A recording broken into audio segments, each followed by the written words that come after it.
Amazon added 2 new options for sellers meant to rehome returns rather than dispose of them. First, there's liquidation. Historically, we have taken those returns, that unsold inventory, those sorts of things from those online retailers. The more Amazon can keep last-mile delivery in-house, the more it can control these costs. To do that, Amazon uses small business partners, some delivering out of 20,000 Amazon vans.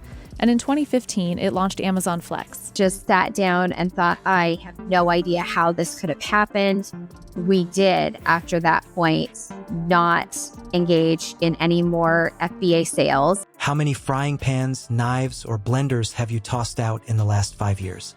If you added up the money spent replacing cheap gear, it's probably way more than the cost of just buying something built to last. The truth is, Amazon actually hides a handful of products with 30-year lifespans right next to the disposable junk. Stick around, because in this video we're exposing the 11 items so durable you might end up handing them to your kids one day. Before we move on, I'd like to ask you a small favor. If you appreciate this content, please take a second to like this video and subscribe to the channel. Over 98% of you watch the videos without subscribing. Costs you nothing, but it makes a huge difference to us. So, did you click the subscribe button? Great, thank you so much. Now back to the video. What if the cheap frying pan in your kitchen isn't just fragile by accident? What if it was meant to fall apart so you're forced to replace it over and over again? This year we're expecting $120 billion of returns from the holiday season, and that number was at about $100 billion. So when we're quality checking the items, it walks through 50 different checks in some cases. I really don't think that consumers understand how their return habits affect small businesses and families like mine. That's not paranoia. That's how the disposable economy works. And cookware is one of its favorite victims. You think you're getting a deal with that $20 pan, but you've actually signed up for a subscription you didn't agree to. Every year you toss one away, every year the store gets another slice of your paycheck. You've probably lived through it without thinking twice. The non-stick coating flakes off after a few months, leaving bare metal spots that scorch food. The blade on a budget knife dulls before you've sliced through your second watermelon. Plastic blender jars crack under pressure, and the rubber seals disintegrate after one summer of frozen margaritas. It's not always user error. It's the way a lot of these products are designed: short lives, quick sales, easy profit. Here's where the trap really bites. On the surface, the bargain option looks smart. You think $10 saved is $10 earned. But follow that pan for 10 years, replaced 5 times, maybe 6. Add the gas or shipping cost for every replacement run. Suddenly, the cheap route costs double what a sturdy cast iron would have. And the cast iron would be sitting in your kitchen right now, seasoned and still performing like the day you first used it. It's not a deal, it's a rental plan disguised as ownership. Replacing a frying pan every year is basically like renting your cookware from the store instead of owning it yourself. You're paying to borrow something fragile that was never meant to stick around. The cycle is so normalized we almost expect it. The idea that pans warp, knives chip, handles snap. But once you spot that pattern, it's hard to ignore how much money evaporates just to stay in place. It's a problem the world's biggest online retailer can't seem to figure out.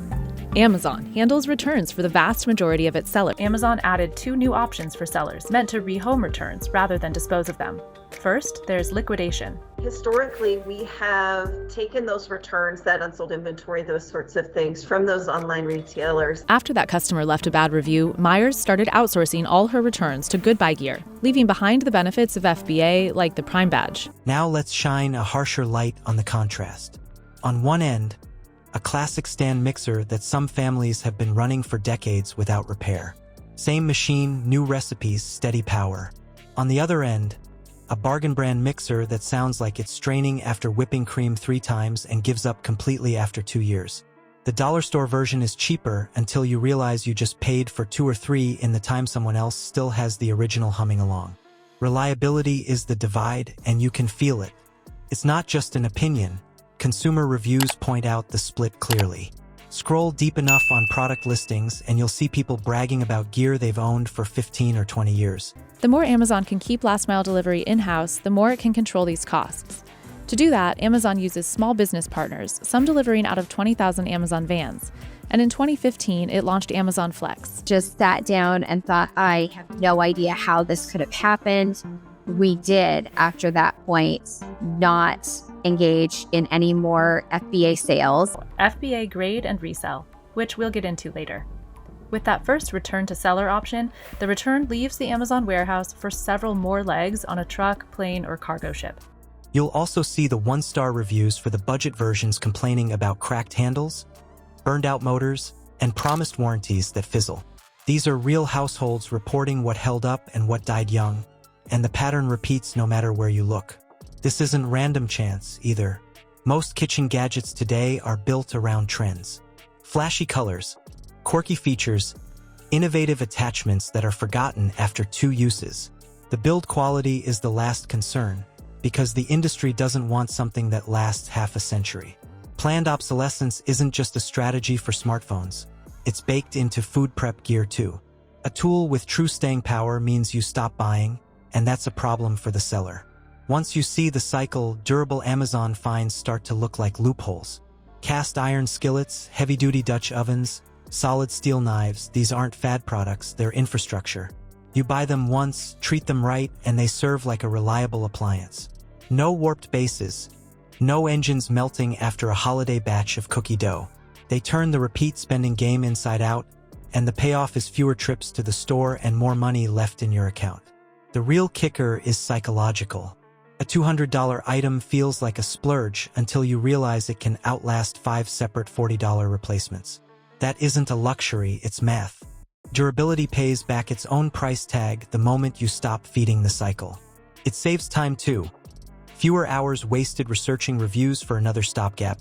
Fewer moments scraping burned food off a non-stick that lost its coating in 6 weeks. The cheaper choice looks easier until you calculate the true cost. So what is the takeaway?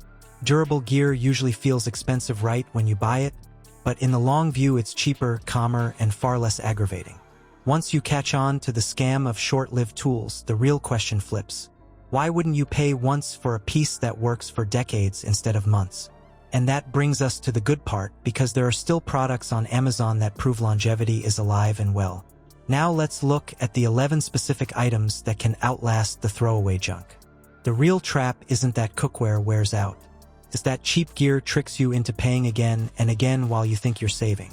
You're not just buying a pan, you're buying the cycle that comes with it. If you step back, it's like paying rent on your own kitchen. You hand over cash each year, but you never actually own anything that lasts. Durable tools break that loop. They sit on your counter for decades, quietly paying you back every time you cook. Rethink the disposable habit. Like and subscribe to help us keep exposing the hidden costs behind everyday shopping habits.